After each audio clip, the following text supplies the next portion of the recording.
In the spring of 1969, as Neil Armstrong and Buzz Aldrin took humanity's first steps on the lunar surface, NASA engineers watched with a mixture of pride and frustration.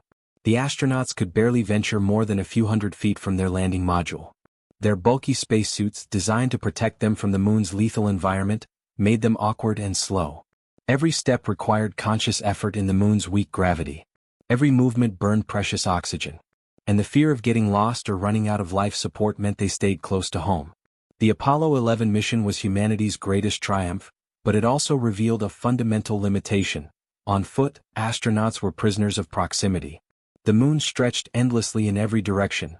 Mountains, craters, geological treasures that could rewrite our understanding of the solar system, and yet they could explore only the tiniest fraction of it. In the mission control viewing rooms and in the engineering departments across Houston, a question burned in everyone's mind: how do we get them to go further? The idea wasn't entirely new. Even before the first moon landing, visionaries at NASA and the aerospace companies had sketched concepts for lunar transportation.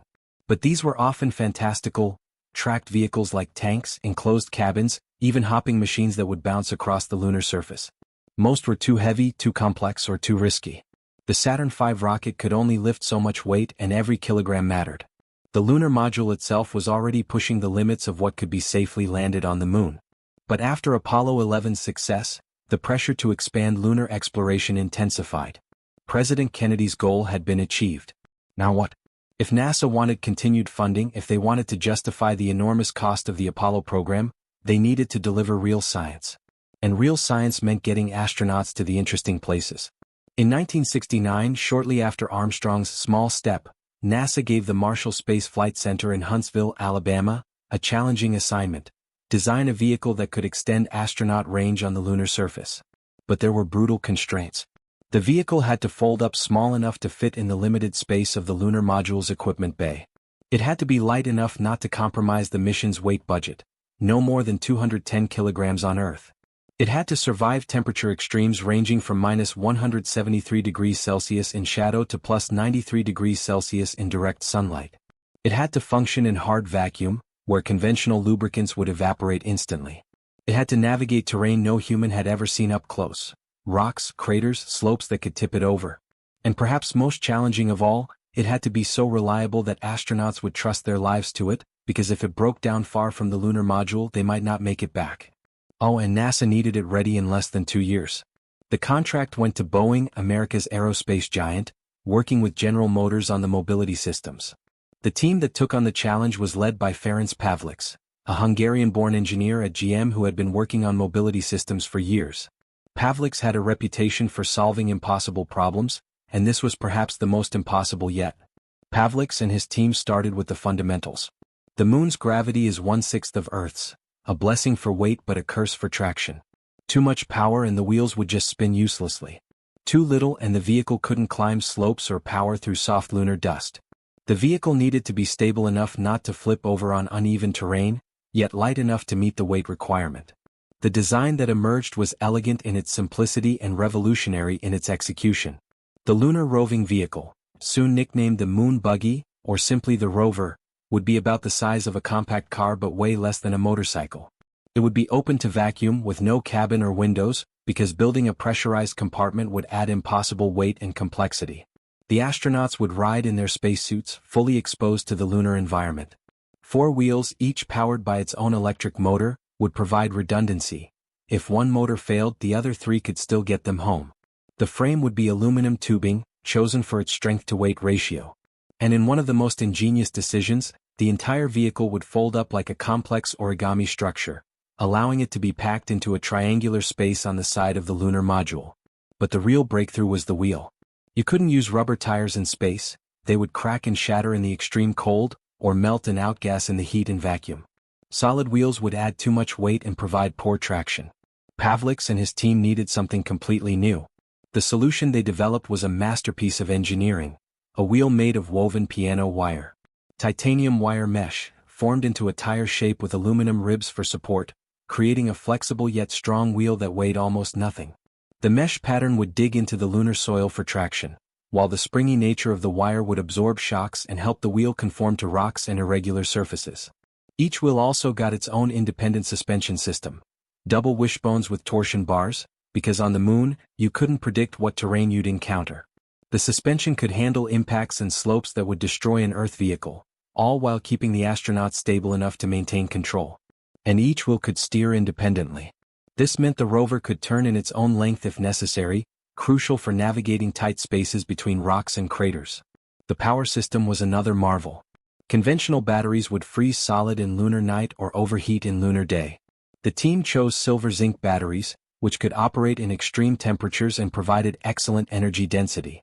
Two 36-volt batteries mounted on the front and rear would power the 4 electric motors. Together they could provide enough energy for about 57 miles of driving, far more than any mission would require. The batteries couldn't be recharged on the moon, they were one-shot power sources. But they were incredibly robust. Each motor produced just 1/4 horsepower. A lawn mower has more power, but in the moon's weak gravity that was plenty. The entire electrical system was designed with redundancy. If one battery failed, the other could power all 4 motors. If multiple motors failed, the remaining ones could still move the vehicle. The engineers obsessed over failure modes, planning for every conceivable problem. They knew that on the moon there would be no roadside assistance. Driving on the moon presented unique challenges beyond the mechanical. There were no roads, no landmarks, no GPS. The lunar horizon is much closer than Earth's because the moon is smaller, only about 2.4 kilometers away at eye level. Hills and craters could hide the lunar module, and in the monotone gray landscape, everything looked similar. Getting lost could be fatal. So the rover included a navigation system unlike anything used before. A gyroscope and odometer constantly tracked the vehicle's position relative to the lunar module. A display showed the astronauts their range, bearing to home, and distance traveled. If they got disoriented, they could simply follow the navigation system back to safety. The navigation system had to work perfectly because NASA had a strict rule. The astronauts could never drive further from the lunar module than they could walk back in their remaining life support time. This walk-back constraint limited their exploration radius to about 9.5 kilometers. Though in practice they rarely went more than 5 kilometers away. The life support systems in their suits could keep them alive for about 6 to 7 hours outside the lunar module, and walking back in a bulky spacesuit carrying tools and rock samples would be slow and exhausting. The rover changed the calculation.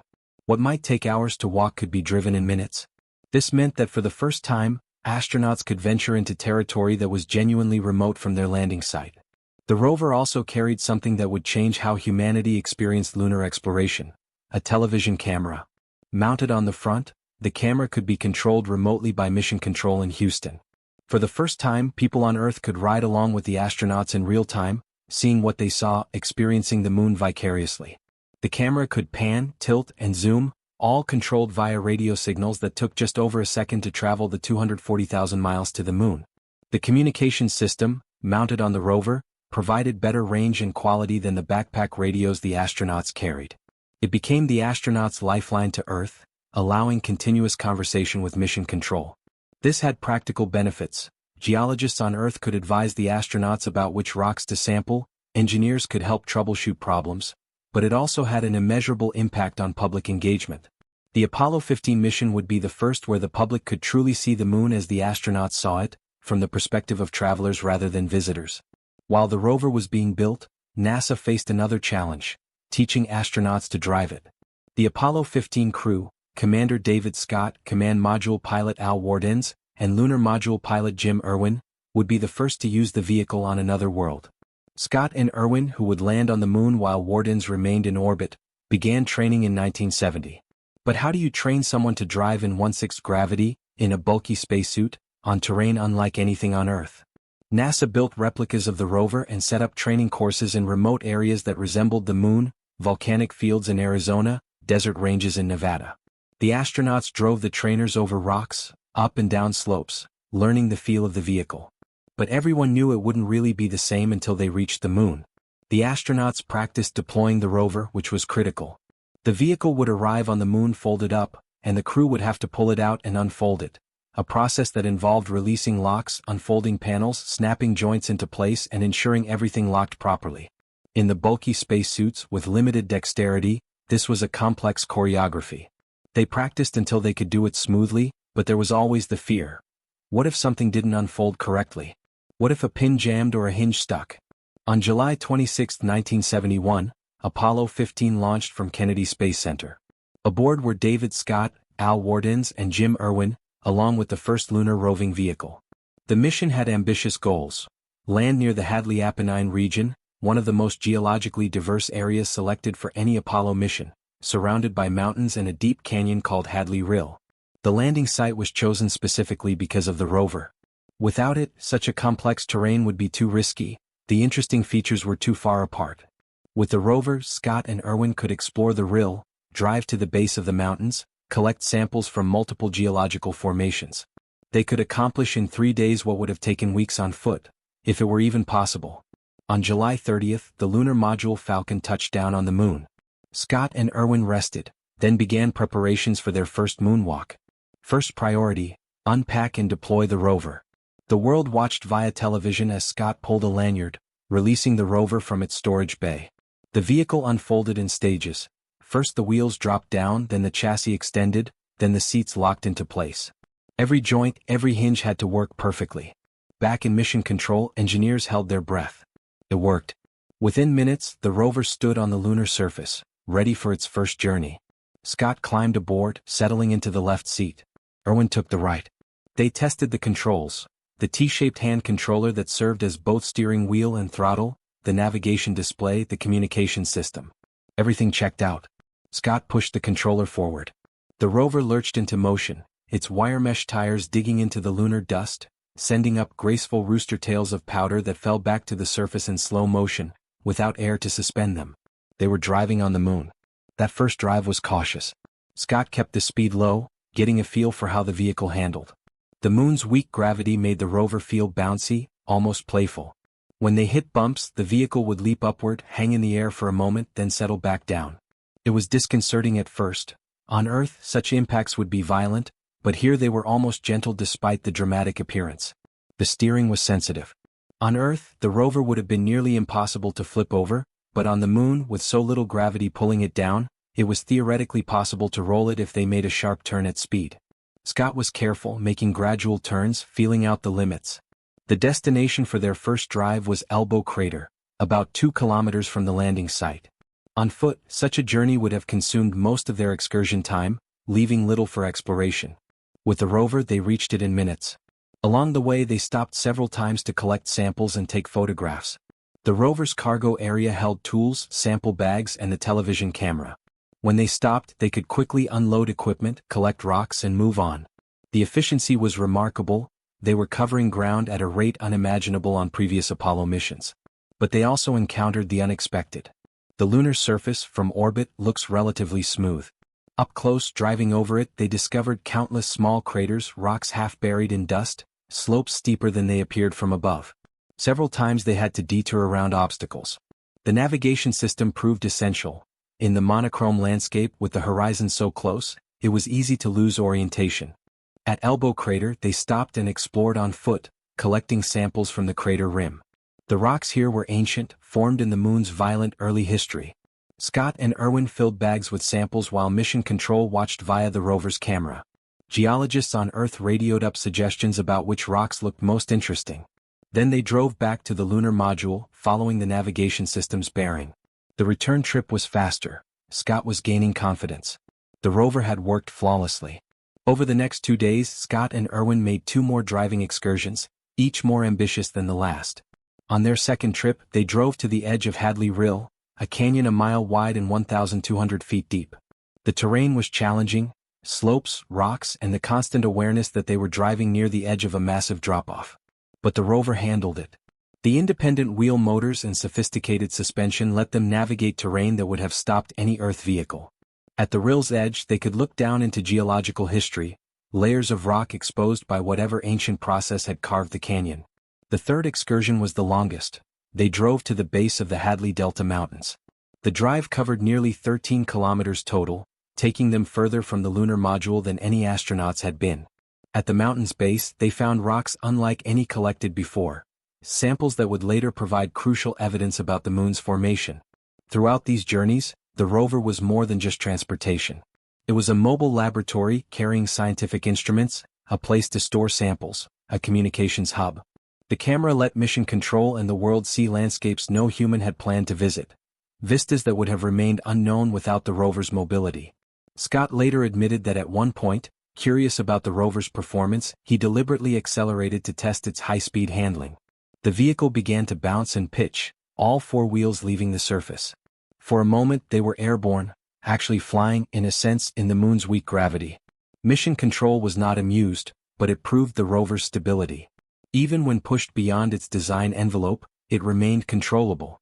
When it came time to leave the moon, Scott and Irwin faced a bittersweet moment. The rover had been their companion, their enabler, their ticket to exploration. But it couldn't come home. The lunar module didn't have enough lift capacity to carry it back. The rover would stay on the moon forever. Scott drove the rover to a position about 100 meters from the lunar module and parked it with the camera pointed at the landing site. For the first time, humanity would see a spacecraft lift off from another world.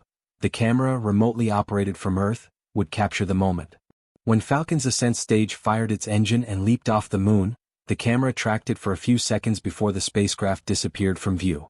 The footage is iconic: plume of dust, the gold and black ascent stage rising rapidly in the airless environment, vanishing into the black sky. And then silence. The rover sat alone in Hadley Apennine, its mission complete. In 3 days, Scott and Irwin had driven 27.8 kilometers and collected 77 kilograms of lunar samples. They had explored geological formations that would have been completely inaccessible on foot. They had demonstrated that humans could effectively work and travel on another world. The Lunar Roving Vehicle was arguably one of the most successful space vehicles ever built. Of the 3 rovers that flew, on Apollo 15, 16 and 17, all worked nearly flawlessly. There were minor issues. A fender broke off on Apollo 17, causing dust to spray over the astronauts until they jury-rigged a replacement from maps and duct tape. Some navigation systems had quirks. But nothing failed catastrophically. Nothing prevented the astronauts from completing their missions. This reliability was extraordinary given the circumstances. The rover operated in vacuum, in extreme temperatures, in abrasive lunar dust that got into everything, over terrain that ranged from smooth plains to boulder fields. It carried astronauts whose combined weight with equipment approached the vehicle's rated capacity. It was driven hard, pushed to its limits, and never let down its occupants. The engineering that made this possible was meticulous. Every component was tested beyond its expected use. Materials were chosen for their ability to withstand the lunar environment. Redundancy was built into critical systems. And perhaps most importantly, the design was kept as simple as possible. Fewer parts meant fewer potential failures. The wire mesh tires, initially one of the most questioned design choices, proved brilliant. They provided excellent traction, were nearly impossible to puncture. What would you puncture them with? And their flexibility helped absorb the moon's harsh terrain. Later rover designs for Mars and other missions would use similar concepts. The folding mechanism, which seemed impossibly complex, worked every time. The battery system never failed. The electric motors performed flawlessly. For a first-generation vehicle operating in one of the most hostile environments imaginable, the rover's track record was phenomenal. But the rover's true legacy wasn't mechanical, it was scientific. The samples collected using the rover expanded our understanding of the moon exponentially. Before the rover missions, Apollo had landed in relatively safe, flat areas. The moon is vast and only tiny fractions of it could be explored on foot. Scientists had to make do with rocks from the immediate vicinity of landing sites, which gave a limited picture of lunar geology. The rover changed everything. Apollo 15, 16, and 17 could reach diverse geological formations: ancient highlands, younger Maria, crater ejecta, volcanic features. Each mission collected rocks that told different parts of the moon's story. From Hadley Apennine, Scott and Irwin brought back the Genesis rock, a piece of the moon's ancient crust, over 4 billion years old. From Descartes, Apollo 16's John Young and Charlie Duke collected samples that challenged existing theories about lunar volcanism. From Taurus Litrove, Apollo 17's Gene Cernan and Jack Schmitt, the only geologist to walk on the moon, found orange soil, tiny glass beads formed by ancient volcanic eruptions. These samples rewrote lunar science. They provided evidence for the giant impact hypothesis, the theory that the moon formed from debris when a Mars-sized object struck the early Earth. They revealed the moon's volcanic history, its bombardment by asteroids, its evolution over billions of years. And they were possible only because the rover let astronauts reach the places where these rocks could be found. The decision to develop the Lunar Roving Vehicle wasn't obvious or inevitable. It was expensive, risky, and consumed resources that could have gone to other projects. Some within NASA argued against it: too complex, too much could go wrong, too expensive for what you get. But the advocates won because of a simple truth: exploration requires mobility. Humans didn't settle the Earth by staying in one place. Every great journey, every major discovery, required the ability to move beyond the immediate, the obvious, the safe. The Apollo program's early successes had proven we could reach the moon. But reaching it wasn't enough. The moon is a world, nearly 38 million square kilometers of surface. Standing in one small area, no matter how carefully chosen, would always leave 99.999% of it unexplored. The rover was the solution to scale. It let a single mission accomplish what would have required dozens of landing sites. It let astronauts venture into challenging terrain that would have been too risky on foot. It turned each landing from a brief visit into a comprehensive exploration. There was also a human factor. Astronauts are pilots, test pilots specifically, people who fly for the sheer joy of it, who need to move, to explore, to push boundaries. The early moonwalkers, restricted to walking short distances in awkward suits, must have felt the frustration of seeing interesting features just beyond reach. The rover freed them. It let them be explorers again, not just visitors. And there was inspiration. The images of the rover driving across the lunar surface, bouncing over craters, climbing slopes, with the Earth hanging in the black sky above, these captured imaginations in ways that static scenes couldn't. It made the moon seem accessible, comprehensible. If humans could drive on the moon, what else might we do? The rover program cost approximately $38 million to develop and build, about $280 million in today's dollars. 3 vehicles were built and flown. By any measure, it was expensive. But consider what it bought: 3 missions that collected samples from diverse locations, enabling decades of scientific research.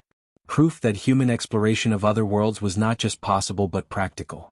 Technology demonstrations that influenced everything from Mars rovers to electric vehicles on Earth. And images, knowledge, inspiration that continue to resonate more than 50 years later. The return on investment, measured in knowledge gained and technological advancement, was extraordinary. Yet the rover also represented a road not taken. Apollo 18, 19, and 20 were planned but cancelled due to budget cuts and waning political support. 3 more rovers were built but never flew to the moon. They sit in museums now, pristine and unused, artifacts of what might have been. Had those missions flown, we would have explored the moon's south pole, its massive impact basins, perhaps found water ice in permanently shadowed craters, discoveries that wouldn't be made until decades later by robotic probes. The rover had proven itself, but the program ended just as it was hitting its stride. The Lunar Roving Vehicle's influence extends far beyond Apollo. Its design philosophy, lightweight, electric, robust, designed for extreme environments, shaped every subsequent planetary rover. When NASA began planning Mars exploration in the 1990s, they looked to the rover's example.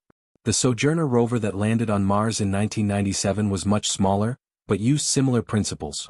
Electric motors, independent wheel control, wire mesh tires, though enclosed in a harder shell for Mars's thin atmosphere.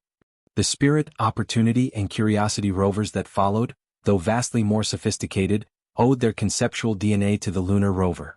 Even China's U-2 Moon rover, India's Pragyan, and the international fleet of Mars vehicles carry forward ideas first proven in Hadley Apennine in 1971. On Earth, the rover influenced electric vehicle development.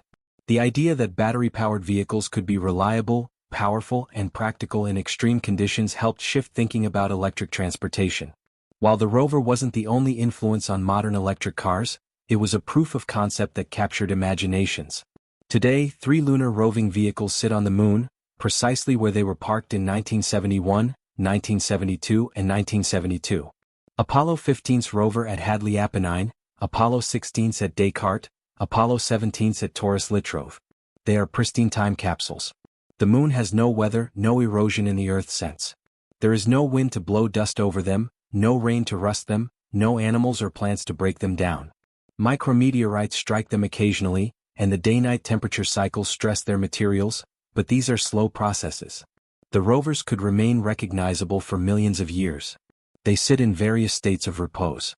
Apollo 15's rover is parked neatly, camera pointed at the old landing site. Apollo 16's is similarly positioned. Apollo 17's famously has that jury-rigged fender, a testament to astronaut ingenuity, maps and duct tape serving as a space-age bumper. Occasionally, lunar reconnaissance satellites photograph them from orbit. The images are eerie, small human artifacts on an alien landscape, casting sharp shadows in the airless environment. They look like they could be driven away tomorrow, but they sit silent, monuments to human achievement. There's something melancholy about those images. The rovers were built to move, to explore, to carry humans across alien terrain. Now they sit motionless, their missions complete, their astronauts long returned to Earth. They are perhaps the loneliest machines humans have ever built, successful tools abandoned not because they failed but because we chose not to return. The Lunar Roving Vehicle's lessons extend beyond engineering. It taught us that exploration requires tools, that human capability can be amplified by good design, that complexity can be reliable if properly executed. It demonstrated that humans could work effectively on another world, not just visiting but actually exploring, adapting to alien environments, solving problems in real time. The rover wasn't autonomous. It went where humans drove it, stopped where they wanted to investigate, carried what they decided to bring. It was a tool that extended human will and capability. This model, humans and machines working together, each doing what they do best, has informed every crewed space mission since. The International Space Station's robotic arm operates on similar principles, sophisticated technology controlled by human judgment. Future Mars missions, if they happen, will likely follow the same pattern.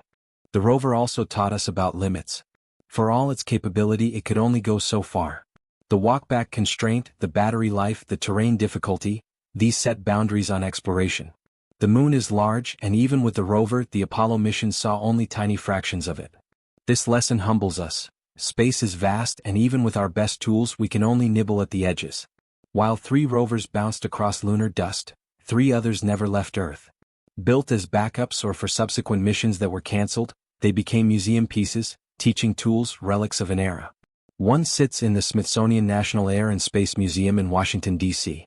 Visitors can walk around it, peer at its wire mesh tires, sit in mock-up seats. Children who visit learn that humans once drove on the moon. Adults remember or imagine what it must have been like. Another is at the Kennedy Space Center Visitor Complex in Florida, displayed near the actual Saturn V rocket that would have launched it. The juxtaposition is powerful. The massive rocket and the small, spindly vehicle, reminding us that for all the power needed to reach the moon, the real exploration happened at human scale. The third backup vehicle toured various museums and displays over the years. These rovers, pristine and unused, somehow seem sadder than their lunar cousins. They were built for adventure and never got to experience it. More than 50 years have passed since Gene Cernan drove the last rover across Taurus Littrove. No human has sat in a lunar vehicle since. No new wheel has disturbed moon dust. This seems strange. We proved it was possible, proved it was valuable, and then stopped. The reasons are complex. Political will, budget priorities, changing goals.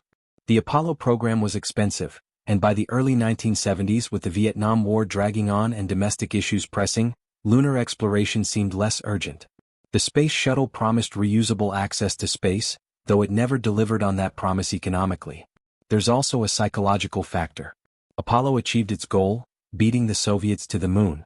Once that was accomplished, the motivation waned. The moon was done in the public mind, even though scientifically we'd barely scratched the surface. Recent years have seen renewed interest. NASA's Artemis program plans to return humans to the moon, including a new pressurized rover far more sophisticated than the Apollo versions. China, India, and private companies are also eyeing the moon. We might yet see humans driving across lunar landscapes again. But the gap is sobering. An entire generation has lived and died without seeing humans explore another world. Technology developed in the 1960s accomplished what we haven't repeated in half a century. The Lunar Rover stands as both an achievement and a challenge. We did this once. Why can't we do it again? For the teams who built the Lunar Roving Vehicle, the success must have been profoundly satisfying. They had solved an impossible problem under crushing time pressure and budget constraints. Their creation had worked flawlessly in one of the most hostile environments imaginable. It had enabled discoveries that would be celebrated for decades. Ferenc Pavliks, the lead engineer, lived to see Mars rovers incorporate ideas he'd pioneered. He saw his wire mesh tire concept adapted and improved. He knew that his work had permanent impact, that the vehicles he'd designed would remain on the moon longer than any human structure on Earth. Many of the Apollo-era engineers are gone now, but their creation remains.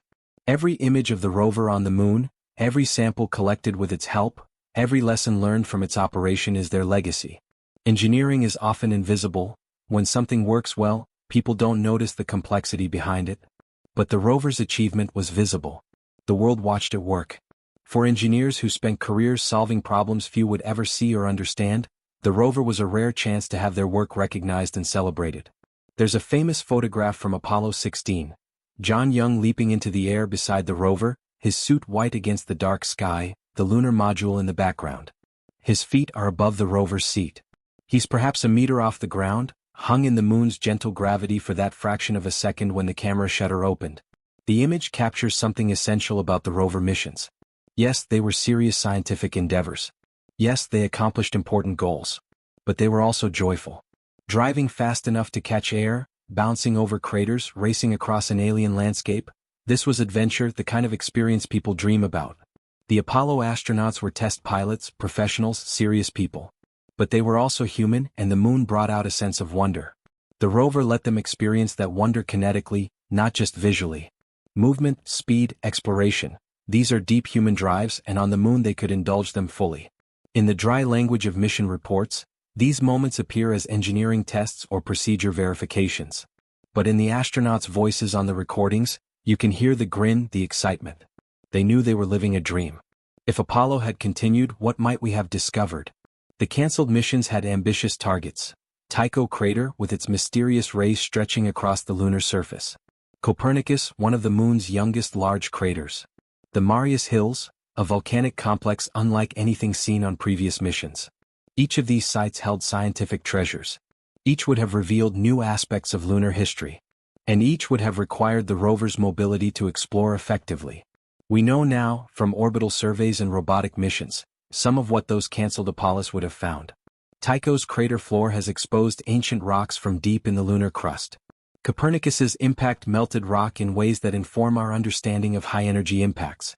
The Marius Hills contain skylights, collapsed lava tubes that might provide access to underground voids, potential sites for future lunar bases. But knowing from orbit isn't the same as being there. The samples that would have been collected, the observations that would have been made, the unexpected discoveries that always come from human exploration, these are lost to history. The 3 unused rovers represent missions that never flew. They are artifacts of potential, of roads not taken. And they remind us that exploration is always a choice. We could have continued. We chose not to. That choice shaped everything that followed. The 3 rovers on the moon send a message to any future visitors, whether human or alien. The message is simple: we were here. We explored. We left these tools behind, not because they failed but because we had learned what we came to learn. In a universe where intelligence seems rare or absent, these artifacts proclaim humanity's existence and capability. They will outlast our species probably. Long after Earth's last human is gone, those 3 vehicles will sit on the moon, preserved in vacuum, telling whoever or whatever finds them that once clever primates from the nearby planet built machines and drove them across this airless world. There's something both proud and humble in that message. Proud because we did it. We actually did it, sent people 250,000 miles through space to drive electric cars on another world. Humble because the rovers are so small, so fragile looking, such modest machines for such an immense achievement. They speak to what we could be at our best. Curious, courageous, ingenious, exploratory. Not conquerors but learners. Not destroyers but discoverers. Today, engineers and scientists plan new lunar missions. The Artemis program envisions a sustainable lunar presence, with astronauts spending weeks or months at a time on the moon. The new rover concepts dwarf the Apollo rovers. Pressurized cabins, life support for days, communication systems that would have seemed like science fiction in 1971. But all of these new designs owe debt to the original. The lessons learned in Hadley Apennine, Descartes, and Taurus Litrove inform every decision. The confidence that humans can effectively explore another world, that we can build vehicles to extend our capabilities, comes directly from the Lunar Rover's success. When future astronauts drive across the lunar surface, perhaps exploring the permanently shadowed craters at the poles where water ice waits, or establishing bases in ancient lava tubes, they will be following paths the Apollo rovers first blazed. Not the same paths, the moon is vast, but paths in spirit, paths of exploration and discovery. Behind the engineering triumph were personal stories. David Scott, commander of Apollo 15, had dreamed of exploration since childhood. Flying the rover across Hadley Apennine fulfilled something profound in him. In later interviews he spoke of the experience with wonder still fresh in his voice, the stark beauty of the landscape, the freedom of movement, the privilege of discovery. Jim Irwin, his lunar module pilot, found the experience spiritually transforming. He later became an evangelical minister, speaking about how walking and driving on the moon convinced him of a divine creator. Whether one shares his beliefs or not, the depth of his reaction speaks to the moon's power to move us. John Young, commander of Apollo 16, approached the rover with a test pilot's precision. He pushed it deliberately, testing its limits, gathering data. His technical reports on the rover's performance are masterclasses in observation and engineering communication. But even Young, the ultimate professional, couldn't hide his excitement. The recordings catch him whooping as the rover catches air. Charlie Duke, Young's lunar module pilot, was the youngest person to walk on the moon at age 36. 50 years later he still speaks emotionally about driving the rover. The memory remained vivid, every bounce, every turn, every moment of looking at Earth hanging in the black sky while driving across an alien world. Gene Cernan and Jack Schmitt, the last humans on the moon, had perhaps the most productive rover mission. Schmitt, being a trained geologist, could identify the most scientifically interesting sites, and the rover gave them time to explore thoroughly. Their collection of samples was the most comprehensive of any Apollo mission. Cernan's final words from the lunar surface, before boarding the ascent module to leave forever, acknowledged the rover, "As I take man's last step from the surface, back home for some time to come, we leave as we came and, God willing, as we shall return, with peace and hope for all mankind." The rover sat nearby, having carried them faithfully, now abandoned but triumphant. In Mission Control in Houston, another drama played out. The controllers watching the rover traverse the lunar surface experienced their own tension and triumph. Every time the astronauts drove over a hill and out of communication range, there were anxious moments until contact resumed. Every mechanical sound heard over the radio was analyzed. Was that normal or a problem developing? The navigation data streaming back was constantly monitored. Controllers tracked the astronauts' position, calculated their remaining life support, verified they stayed within safe distance of the lunar module. If something went wrong, if the rover broke down far from home, Mission Control would have to guide the astronauts through survival and return. Ed Fendell, the engineer who controlled the rover's television camera from Houston, had perhaps the most unique job in space exploration. Using a joystick and controls at his console with a 2.7-second round-trip signal delay, he had to pan, tilt, and zoom the camera to follow the action. When the lunar module lifted off from Apollo 15, Fendell's camera work captured it perfectly. He had practiced for months, timing the camera movement to compensate for the signal delay, predicting exactly when the ascent would begin. For the controllers, the rover represented both opportunity and risk. It enabled far more science than would otherwise be possible, but it also put the astronauts in situations where rescue would be impossible. The walkback constraint was calculated and recalculated continuously. The controllers' job was to maximize exploration while ensuring the crew came home. They succeeded every time, but the burden must have been immense. In the what-if scenarios that space historians love, the rover plays interesting roles. What if Apollo had continued?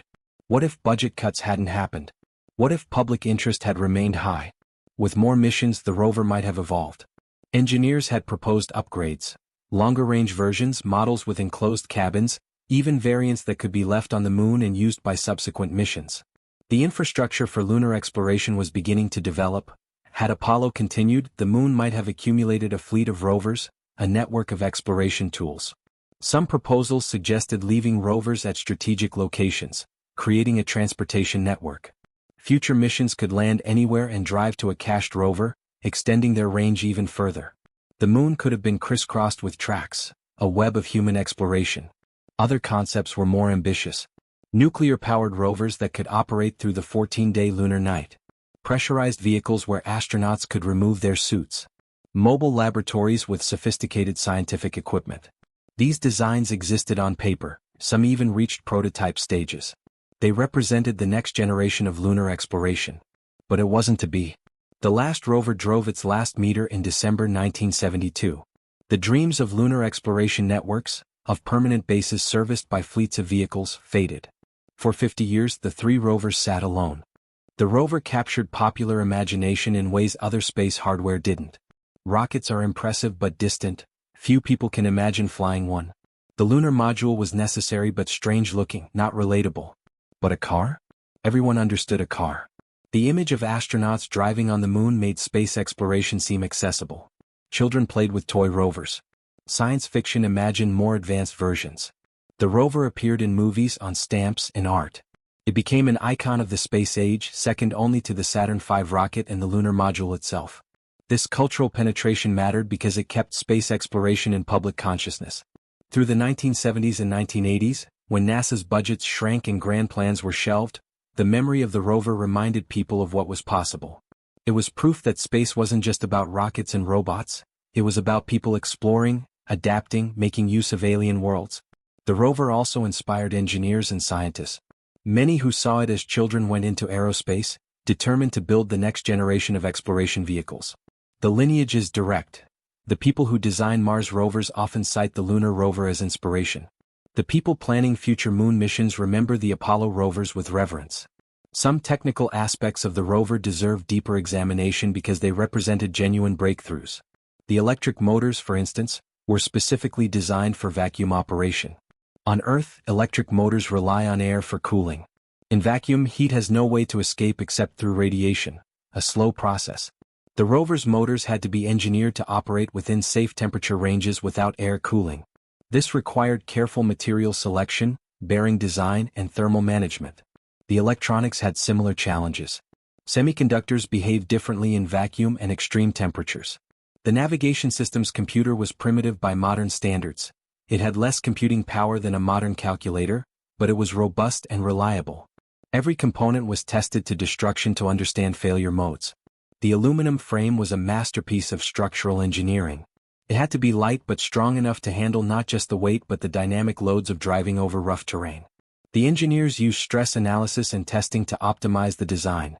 Every tube, every joint was calculated to provide necessary strength with minimum weight. Even small details mattered enormously.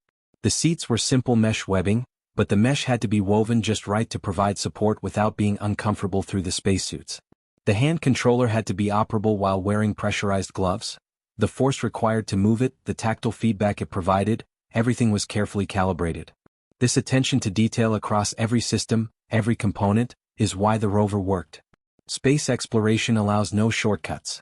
Everything must work the first time, every time. The rover's success was built on thousands of small victories in engineering. For geologists, the rover was transformative. Pre-rover Apollo missions collected samples from limited areas. The rocks told stories but incomplete stories. It was like trying to understand Earth's geology from samples collected in a single backyard. The rover changed the scale.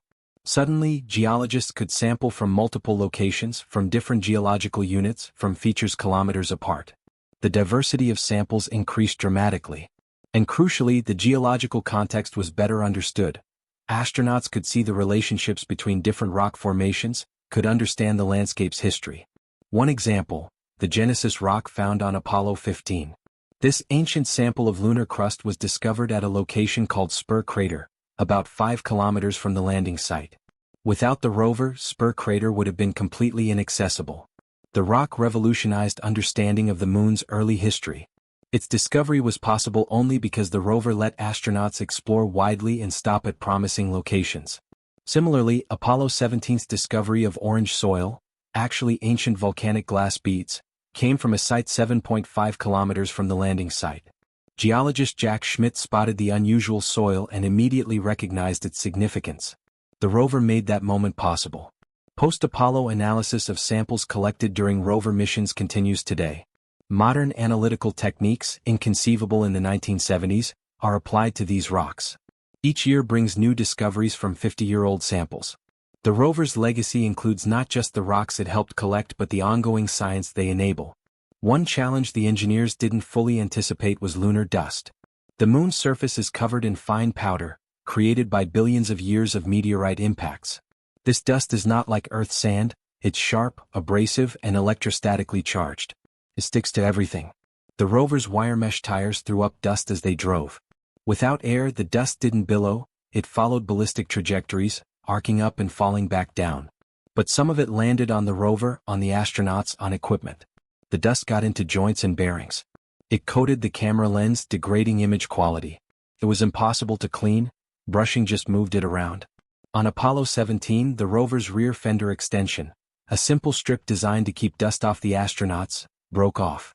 For the next 2 drives, dust sprayed everywhere, coating the astronauts, reducing visibility, creating a mess. They eventually fixed it with duct tape and maps, jury-rigging a replacement fender. The fix worked, but it highlighted a problem. Engineers learned from this. Future lunar vehicles will need better dust management. Some proposals include enclosed fenders, electrostatic shields to repel dust, or even airlock systems where vehicles are cleaned before astronauts return to habitats. The dust problem remains unsolved, a legacy challenge from the rover missions. Some images from the rover missions are among the most iconic ever taken.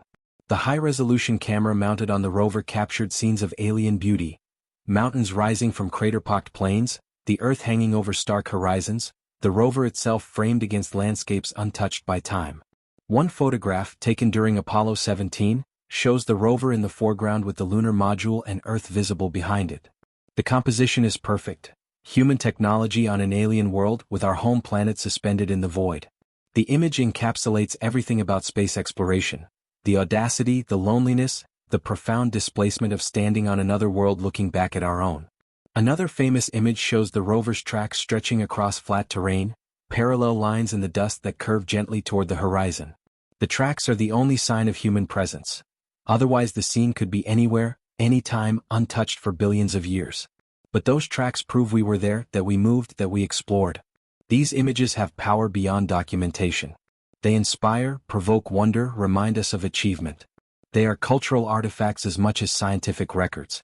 And they were possible only because the rover could position cameras in interesting locations, because astronauts could drive to photogenic sites, because the mission design prioritized not just science but also visual documentation. Was the rover worth the cost? By purely economic measures, this is difficult to answer. The $38 million development cost, plus the cost of each unit, was significant in 1970s dollars. Could that money have been better spent elsewhere? But this framing misses the point. The rover wasn't an end in itself, it was an enabler. The question isn't whether the rover was worth $38 million, but whether the additional science, the expanded exploration, the technological development it enabled was worth $38 million. Viewed this way, the return is clear. The samples collected with the rover's help have been studied for 50 years and will be studied for decades more. The technology developed influenced everything from Mars rovers to electric vehicles. The inspiration provided sparked careers and captured imaginations. The proof that humans could effectively explore other worlds laid groundwork for future missions. Economic analysis of exploration is always incomplete. How do you value knowledge? How do you price inspiration? The rover's true return on investment isn't measurable in dollars. It's measured in expanded human capability, in questions answered, in dreams ignited. Sending astronauts far from their landing site on an untested vehicle was risky. NASA knew this. The astronauts knew this. Everyone involved understood that if the rover broke down far from the lunar module, the astronauts might not make it back. This risk was managed but not eliminated. The walk-back constraint, never driving further than you can walk back, was the main safety measure. Redundant systems provided backup, and the rover was extensively tested. But risk remained. On Earth, if your car breaks down, you're inconvenienced. On the Moon, you die. The stakes were ultimate. And yet the decision was made to take the risk because the potential rewards, the science, the knowledge, the expansion of human capability, were judged worth it. This calculation defines space exploration. Risk versus reward always. We accept risks we would never accept in everyday life because the rewards are proportionally extraordinary. The astronauts who drove the rovers were professionals who understood the risks and accepted them. They trusted the engineering, the planning, the support teams. And that trust was validated. The rovers never failed catastrophically. But it could have happened. If the electrical system had shorted, if motors had burned out, if the frame had cracked, any major failure far from home could have been fatal. We were lucky. Or perhaps the engineering was just that good. Either way, the rover's perfect safety record shouldn't obscure the genuine risks taken. For many who worked on the Apollo program, there was a moment when the abstract became real, when the project they'd devoted years to became tangible. For rover engineers, that moment came on July 31, 1971, when the first grainy television images showed the vehicle rolling across the lunar surface. Ferenc Pavliks, watching from Mission Control, later described feeling surreal disconnection. This thing his team had designed, built, and tested was now on the Moon, 250,000 miles away, actually working.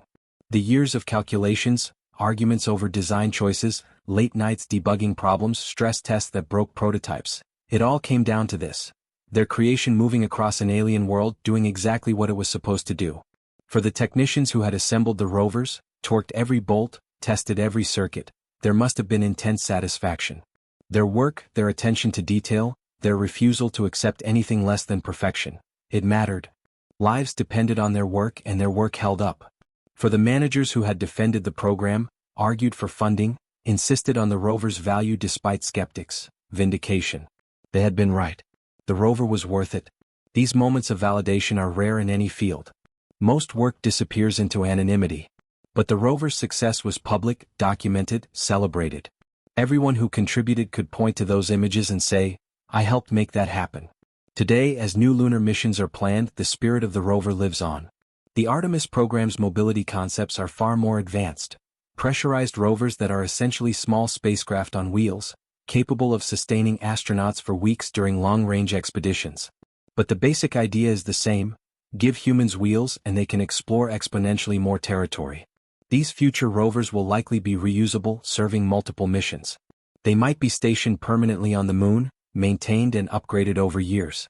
Future astronauts might drive rovers that previous crews have used, adding to the cumulative distance traveled, the total area explored. And perhaps one day tourists will visit the original rover sites. They'll see the three vehicles exactly as they were left: dusty, battery depleted, but structurally sound. They'll follow the tracks, still visible in the airless environment, preserved as if made yesterday. They'll stand where Scott and Irwin, Young and Duke, Cernan and Schmidt stood, and they'll understand viscerally what these pioneers accomplished. The rovers will become historical sites, protected and preserved. They'll be artifacts of the first human exploration age, relics of when we took our first rolling steps on another world. And they'll remind future generations that exploration requires both courage and capability, vision and engineering, dreams and tools. On 3 locations spread across the moon's near side, 3 vehicles sit motionless under the harsh sun and gentle starlight. Their wire mesh tires rest on dusty regolith. Their frames cast sharp shadows in the airless environment. Their cameras, long dark, point at nothing. Their batteries, discharged decades ago, can give no more power. But they are not dead, they are complete. They fulfilled their purpose entirely, exploring without failure, carrying their astronauts safely, enabling discoveries that echo through decades. They are monuments to human ingenuity, markers of an achievement that seemed impossible until it was done. Someday, perhaps soon, perhaps in distant centuries, humans will return to these sites. They will see the rovers and remember, or learn for the first time, what was accomplished here. They will understand that these small vehicles represented a giant step, not just in exploration but in human capability and vision. The Lunar Roving Vehicles proved that we could build tools to extend our reach across worlds. They showed that exploration wasn't just about getting there but about moving, discovering, understanding. They demonstrated that humans and machines together could accomplish what neither could alone. In the end, the rover story is really humanity's story, of curiosity driving us beyond our limits, of ingenuity solving seemingly impossible problems, of courage to venture into the unknown. 3 vehicles on the moon, silent sentinels of an age of exploration, waiting patiently for the next chapter to begin. And perhaps, when future explorers drive past them on their way to new discoveries, they will pause for a moment, look at these ancient machines and feel gratitude to the engineers who designed them, the workers who built them, the astronauts who drove them, and the dreamers who imagined them. Because every journey into the unknown begins with someone deciding that the impossible is merely difficult, and every great achievement stands on the shoulders of those who went before. The lunar rovers drove across the moon for just a few days. But their journey continues, in every mission they inspired, every engineer they influenced, every child who looked at their pictures and dreamed of exploration. They sit on the moon, but they also drive through our collective imagination, forever rolling toward discovery, forever symbols of what we can achieve when we dare to explore.